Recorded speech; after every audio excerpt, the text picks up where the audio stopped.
یہ ہم سب کا وطن ہے، بچاؤ اسے۔ علماء کی قربانیوں کے ذریعے ملک آزاد ہوا۔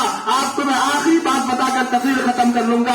اس ملک کی آزادی کے لیے شیخ الہند رحمۃ اللہ علیہ اتنی اذیت جھیلتے ہیں۔ جب علماء نے بغاوت کا اعلان کیا تو شیخ الہند نے انگریز کے خلاف علم بغاوت بلند کیا اور تحریک ریشمی رومال جاری کیا اور یہ اعلان کر دیا کہ مسلمانوں کا انگریز سے لین دین کرنا حرام ہو گیا ہے۔ تو شیخ الہند رحمۃ اللہ علیہ کو جج بلاتا ہے پارلیمنٹ کے اندر اور کہتا ہے اے محمود اے شیخ الہند، کیا تمہیں ایسی بغاوت والی تقریر کرنے میں ڈر نہیں لگتا ہے؟ شیخ الہند کہتے ہیں تمہیں جو سزا دینی ہے تم دے سکتے ہو، ہمارا گردن حاضر ہے، ہمارا سر حاضر ہے۔ وہ کہتا ہے ایسی تقریر کی سزا تمہیں تختہ دار کر دیا جائے گا۔ حضرت شیخ الہند اپنے بدن سے کفن کو نکالتے ہوئے لہراتے ہوئے کہتے ہیں کہ اس ہندوستان کے لیے ہم آخری قطرے تک خون کو بہا دیں گے۔ یہ ہمارے علماء کی قربانی اور خاص طور سے علماء دیوبند کی قربانی ہے۔ حضرت مولانا احمد علی لاہوری وہی علماء دیوبند تھے۔ جب انگریز انہیں برف پر لٹا دیتا ہے،